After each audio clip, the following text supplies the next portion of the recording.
Let's talk about LA Law some more, about Okay. that theme. I mean, you gave us the short version, the three kind of movements or parts of it that kind of fit together. But um, one of the most famous parts of that open, the visual parts, is that trunk lid.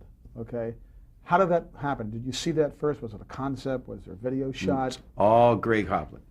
That's all his whole idea. He said, I want to start with this, just this trunk slamming shut and a license plate coming up. I said, that's a great idea. But you had to write to it. Around it, yeah. That's my job. Show me a scene without music, and I'm supposed to come up with the music. And by the way, the part of my job, it's like an iceberg. The part of my job that's above, iceberg's 10 to 1. 10 feet showing, there's 100 feet down below, okay? The 10 feet of my job is the theme. But the art of my job is the scoring, the incidental music that isn't incidental. What are you proudest of?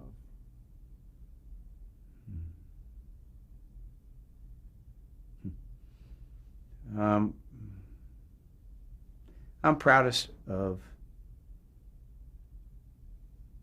never missing a deadline, working until satisfaction of producers, helping a small battalion of people realize their dreams the way I realize mine, being a really good friend, never letting my big brothers down, and being able to make a really good living doing music. Never been sued, never been deposed, never been accused. I've never used it to do anything wrong. I've never tried to beat anybody out of a nickel. I was able to be in supposedly the dirtiest business in the world and do it with the morals that my mother and father and brother raised me with, and never choke. As far as creatively, what is more satisfying for you to compose, themes or the music, the scoring part?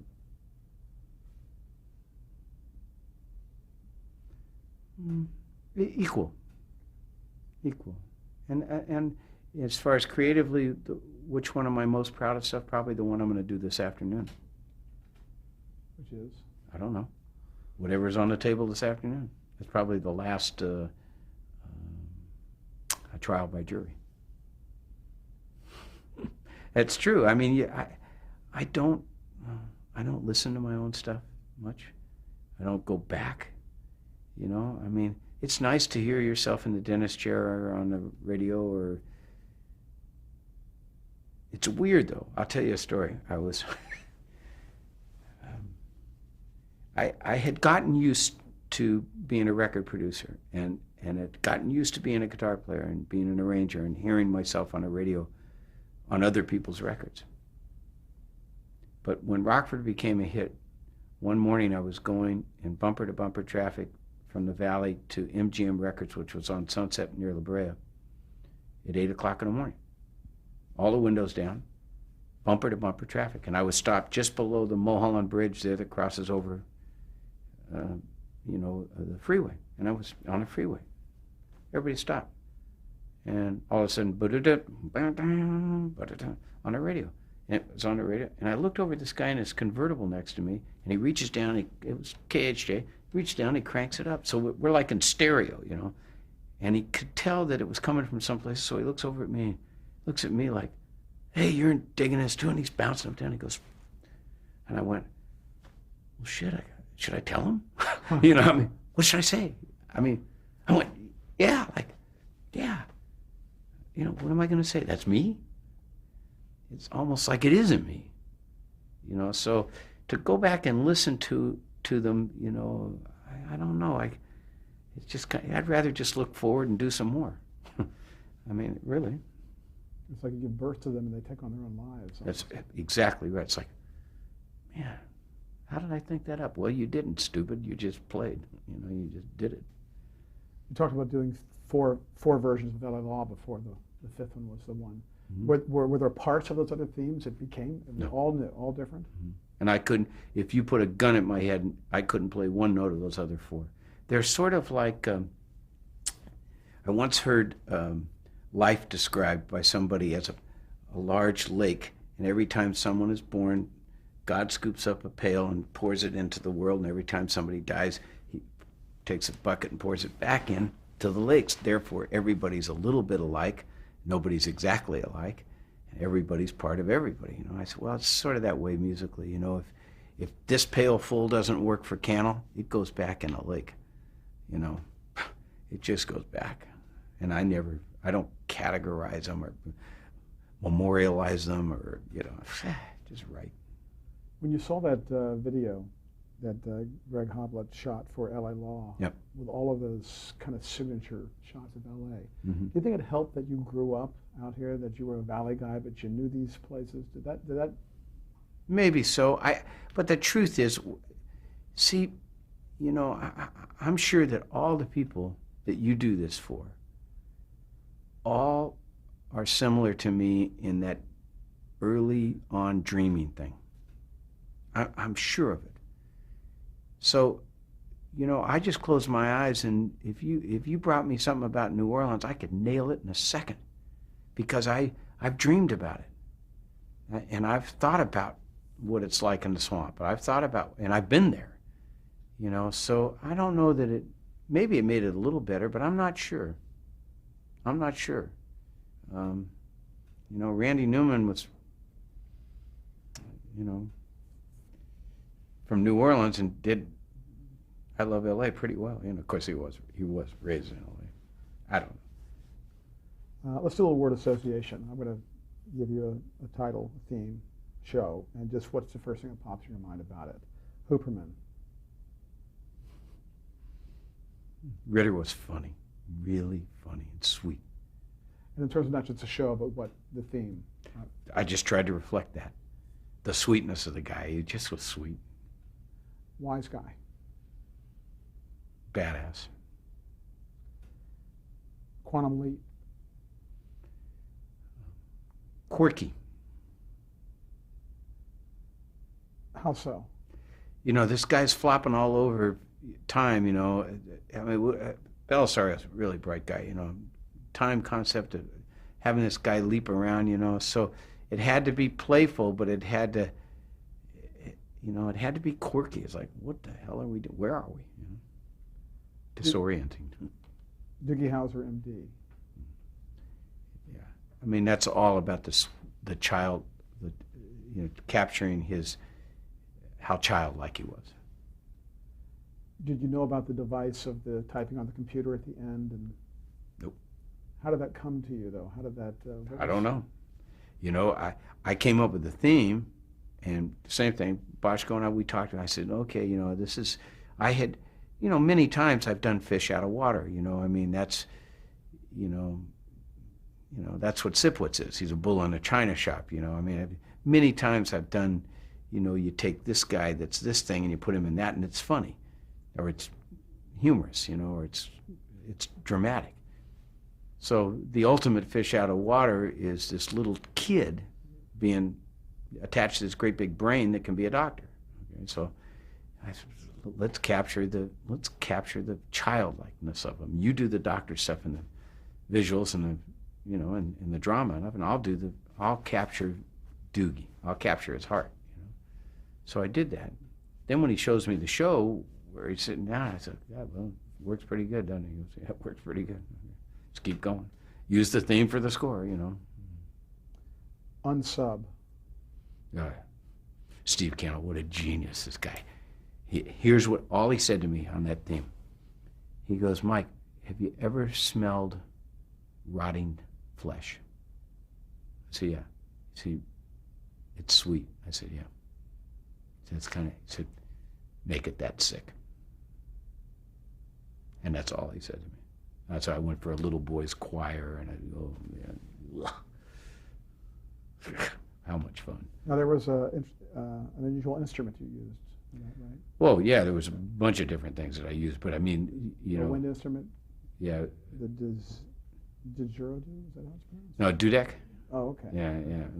But I used a bunch of different things in there. We did all kinds of weird stuff. We used, you know, a couple of wooden flutes and this, but mainly the boys' choir back there. You know, just little, you know, the idea of castrated boys in Italy someplace. Yeah. Let's talk about Cop Rock.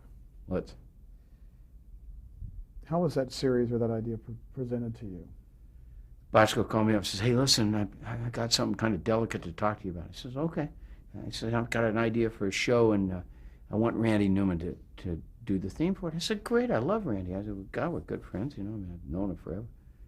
And he said, "But I want you to help him, and I want you to organize it, and it's going to be a big job." I said, "What are you talking about?" He said, "Well, look, I'm basically going to do Hill Street again. I'm going to do blue suiters, not detectives, blue suiters, in a squad." He said, "There's only one thing we're going to do different." I said, "Okay, what?" He said, "They're going to sing." I said, "What?" He said, "They're going to sing." I said, "What do you mean?" He said, 6 to 8 songs a show.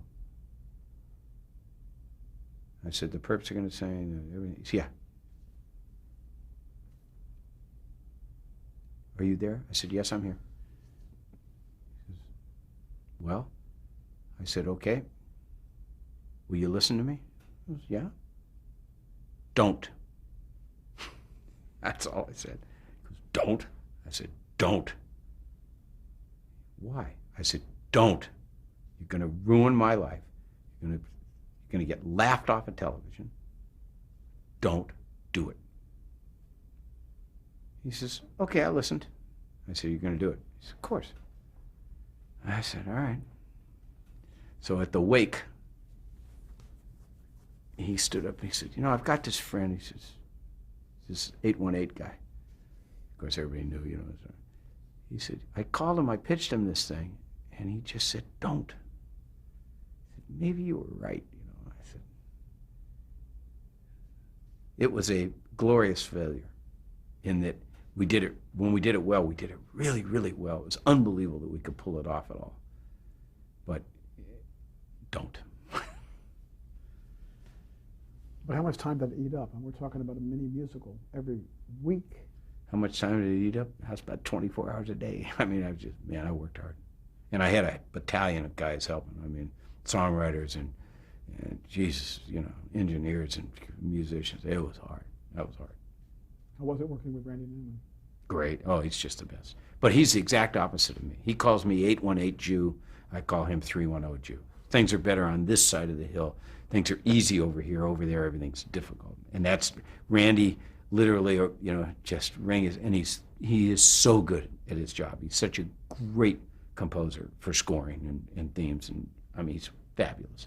But he bleeds over every note, and it's just different for me. It's just like, huh, what? Yeah, okay, well, let's do that. Do you think there's a format for that idea that would work aside from a weekly television show? I mean, a musical. Theatrical, a film? Because like you said, almost like a brilliant failure, or that it yeah, brilliant failure, exactly right. Well executed. Yeah. Here's what I really think. I don't know anything about what the public's going to like on record, on television, in films, musically. I don't have the faintest idea. I don't know what a hit is until the Grammy goes to, or the Emmy, or they send me a big check or something. Oh, I guess I liked it. I don't know. I mean, I don't know. I've made some records that were so good that nobody listened to, and I've made some records that were pretty good, that were #1 records. I made some records that I guess were great, and they were #1s. I don't know. I mean, I just like, I just start throwing these things, and maybe someone will get by the hitter, and someone will get knocked out of the park, In the case of Cop Rock, let's just look at how one number might be done. How did you have to do that differently than writing music or score for a normal episode? And we're talking about a stage thing. Did you have to get involved? Was this the exception where you actually had to be there at all, or? No, yes, I did have to be there quite a bit. Okay. Every time there was a musical performance, I got to go down there. I hate the studio. I hate cameras. I hate all those guys, you know, no offense. But any rate, they would write a script, and then they would send me the script. And in certain parts, you know, they thought they knew where the songs ought to go, so they'd go, we should have a song here. And in some cases, I would agree. In some cases, I'd say, you're crazy. They're not going to sing there. You know, let's sing them here. You know, let's. And then we'd sit down with this squadron of songwriters, and we'd go, okay, this is for you guys. This is for you guys. This is for you. And it was really fun. It was kind of like it was a, you know, assembly line for a Broadway musical. You know, very difficult, but it was fun. And all my background came into play being a musical director of a, you know, variety television show, producing, in the case of Mac David Show, producing variety television shows. It all came into play, producing live acts for Dolly and Millsap and all these guys that have done their live presentation. It all came in very handy. Public didn't like it. We talked about Stephen Bochco, the two Stevens, Bochco Yeah. and Cannell. How did you meet Dick Wolf? He was a writer on Hill Street Blues in the last year of it, and he called me up a couple of years later, and he said, "Do you remember me?" I said, "Oh, sure," and you know, I did. He said, "Would you meet me at Mason Gerard, a little restaurant right near Universal?" I said, "Sure." I said, "What do you got?" He said, "I got a pilot." So I went over there, and he described the pilot to me, and he was very smart. And I'd never met with him before, musically or anything. And he was right on it. He's just real smart. And so I said, "Okay, great. Send me a script. Liked it. Then he shot it. And I looked at it, and I really liked it when I looked at it. And then I wrote the thing, and he came and heard the theme. Said, "Man, it's really good." You know? So we scored the first episode. We scored the pilot. And the fellow that's a friend of mine that it's a real good guy named Kim LeMaster, and was head of program at CBS. And unfortunately, he's done a lot of great things, made a lot of great decisions in his career. This wasn't one of them.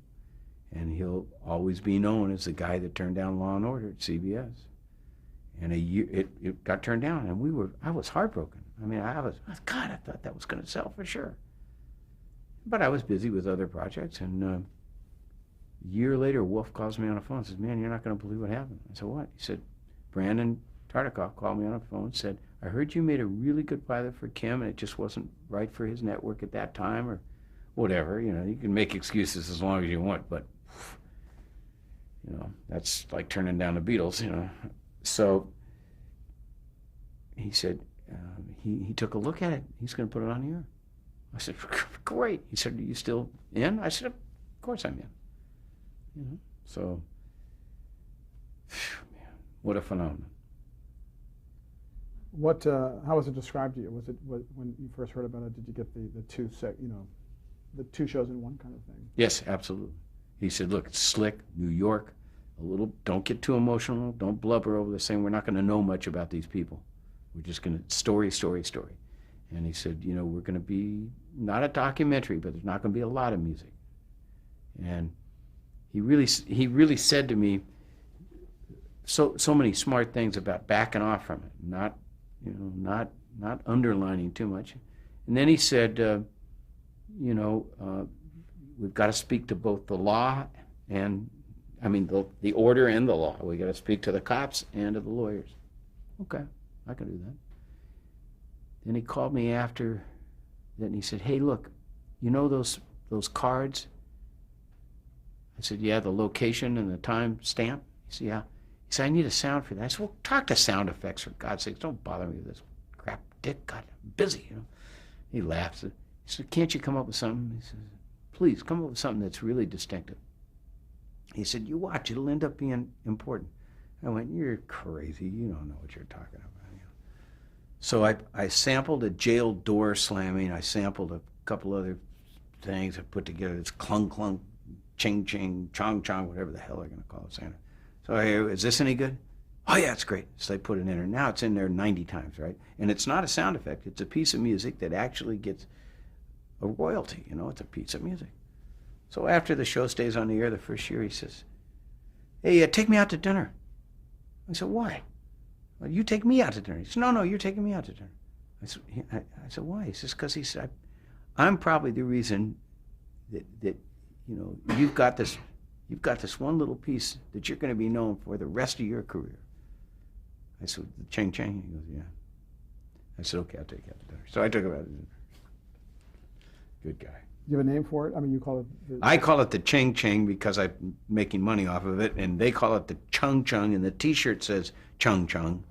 And it's a whole thing. I mean, they play it in schools. A couple of schools played it whenever anybody's going to be called to the principal's office. They go over the loudspeakers, and the whole school, Chung Chung, Johnny Smith, come to the principal's office. I mean, it's kind of funny. Did you have a sense of what Dick Wolf's musical tastes were when you first started talking to him about? Yes. Yes, we talked about what he listened to. It's always a good idea to find out, what the guy's into. And what was he into, or what is he into? He listened to jazz. He's a pretty sophisticated guy. He listened to jazz, but he likes rock. And he's it's not country. It's for sure not country. So, of course, Law and Order spun off into other shows, Special Victims Unit and Criminal Intent, and you're doing those too. But Yes. what do you do to keep a thematic kind of an umbrella, but yet vary it for each show? They're all backed off emotionally. Nobody blubbers here, so that dictates an instrumentation. I don't use oboe. I don't use, much English horn. I don't use, I use very little, I use guitar in the theme, but I use very little guitar in the score. Very string oriented, and then I define each one by how I've changed the theme. He keeps, every time Dick comes up with another show, he calls me and says, okay, it's time for another variation. And that's the way he says. He says, look, this is just like Bach or just like the Brandenburg, or, give me another. He said, I want to know it's a Law and Order. I want to hear that same music, but I want a variation. And so I've done that, and then I've reflected that in the scoring. It's a Law and Order, but it's slightly different. It's a New York show. NYPD Blue is a New York show. Yes. What's the difference? How do you go into those and make those evocative of those shows? What makes it New York and yet different? NYPD Blue, the marching orders were extremely succinct. Hoblet, Bochco, and myself at lunch up on the top of Mulholland, in between the two offices. And so I was so excited about the script. I was just over the moon about the script. Hadn't seen a thing. So we're sitting there, and we get to lunch, and I'm pumped to hear what they got to say. These are two geniuses, the two big made guys in television, two geniuses. And here we are. We're going to do it again. We did it on Hill Street, did it on L.A. Law, we did it on Doogie. Come on, let's do it again. So we sit down, and we order, and I'm waiting. I said, so, come on, what are you jerks thinking? So Bochco says, let me ask you a question. Yeah? He says, there ever been a TV show with a theme that was drums? I said, what do you mean, like the start of Hawaii Five-0 or something? He said, no, just drums. I said, no. He said, well, that's what I got to say, drums. I went, what about you? Hoblet goes, Subway. I said, okay, all right. Drums and Subway, and that's what you're going to give me? Drums and Subway? Yeah. How's your whitefish? I went, okay. And then it just absolutely that fast, I just went, oh, I know exactly what to do. I said, you two bozos, you two smart asses, think you just want to mess with me, I said, guess what? That makes perfect sense to me, drums and Subway. Oh, we thought it would. I said, okay. It took me about 3 weeks to do it. But, I took the sound of a train, and Hoblet was really helpful. He gave me books and pictures of cops and, you know, stuff from the turn of the century. Long story short, I made a groove out of the train sound. And then I took these big giant drums that were really inspired by Phil Collins' In the Air Tonight. That one drum fill, ba-dum, ba-dum, ba-dum, ba-dum, dum, dum, dum. And I made that the template. I said, I got to beat that tom sound, because that's the greatest tom sound I'd ever heard. And so I just really went to work on that. And I sampled all kinds of drums, and I got all kinds of samples, and it just took forever to try and just, you know, make it perfect. And then I thought, well, the middle section's got to reflect the cops. It's got to reflect what holds them all together, because cops are all blue. They're not Italian or Jewish or Irish or Russian. Or they're all blue first, or black or white. Then none of that stuff comes into play. They're blue first. And so I wanted to have this feeling of, so I went back to the old pictures and I looked at all these Irish faces, you know, and I went, okay, you know, and I'll put this slightly Irish thing that has that Hill Street thing in it that, well, it's going to keep ticking here no matter what happens. And I was just so captured by Dennis. No offense to anybody else in the film, but I was just so moved by Dennis and how flawed he was, and yet and I had already scored Dennis in 3, 4 other series, you know, Beverly Hills Bunts, Hunter. You know, and I just loved this actor so much. I was just so inspired by this guy. So that's what drove it. And When did you see video? I mean, this was a lunch you had. Yeah. And then took me 3 weeks to come up with the theme. I came up with the theme, then they went and shot the pilot, and it just made sense that Sipowicz and the cops would be that middle section. I'd envisioned it, and I knew that it was going to be Dennis. I was told, you know, when we had Dennis Franz, you know, and. But in this case, did the music actually come first before yes. all the images with the drums and all all that? Yeah. And in most cases, it does. Oh, okay. Most cases, it does. Even in L.A. Law, it did. You know, in most cases, it does. In Hill Street, it certainly did. Hoblit had the vision of what he was going to do, but he wanted to wait for me to do what I did before he edited it. So he described it to you. Described it. But like the trunk lid wasn't shot when you got to that fifth score, that fifth theme. Mm-hmm. That's amazing. No, Okay. I came up with the theme, and then he told me, so we got to put a little thing on the front of it, and then I'll slam this, and that'll start the actual tempo of it. So I said, okay, we'll do a saxophone intro, slam in the dark, in the black, slam the trunk, and that'll be the downbeat of the first beat. So it's so